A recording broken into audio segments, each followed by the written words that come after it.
आप राजा की बात करते हैं लंकेश्वर? मैं जिनका दूत हूँ वो तो राजाओं के भी राजा हैं। राजेश्वर हैं।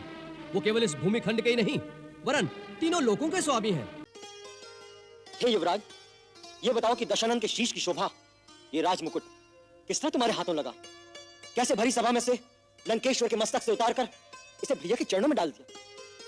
हे वीर लक्ष्मण, रावण के शीश का मुकुट उतारने वाला मैं कौन?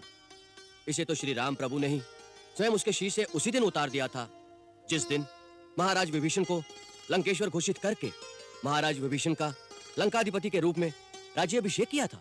धर्म, अर्थ, दंड, भेद ये नीति निपुण नरेश के विशेष गुण होते हैं।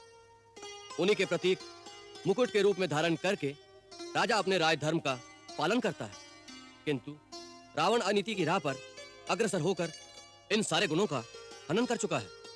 इसलिए हे कौशल नरेश, रावण के वो सारे गुण आपके चरणों में आ गए हैं जिनके धारण करने का अधिकार आप विभीषण जी को प्रदान कर चुके हैं। यह बात राम ने स्वयं कही। तुम मुझे मेरी सीता दे दो, मैं वापस चला जाऊंगा। मैं युद्ध नहीं करूंगा, मुझे शांति चाहिए। जी महाराज, उन्होंने स्वयं कहा था। यही बात तो हम तुम्हारे मुंह से सुनना चाहते थे। यही बात राम ने कही कि मैं युद्ध नहीं करूंगा, मुझे शांति चाहिए। मूर्ख, इस बात में तुझे राम की करुणा दिखाई दी, उसका भय दिखाई नहीं दिया कि रण क्षेत्र में रावण के सामने आने के विचार से ही उस धनुर्धारी के हाथ पांव कांप। आप राजा की बात करते हैं लंकेश्वर? मैं जिनका दूत हूँ वो तो राजाओं के भी राजा हैं। राजेश्वर हैं।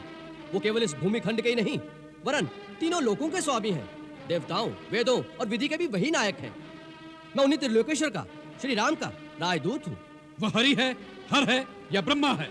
कौन है वह? तुम इतने बड़े बड़े वार्तालाप जिसके लिए सुना रहे हो, उस तुम्हारे राम की वास्तविकता केवल इतनी ही है कि वह एक भटकता हुआ वनवासी है जिसे अपने राज्य से भी निकाल दिया गया है।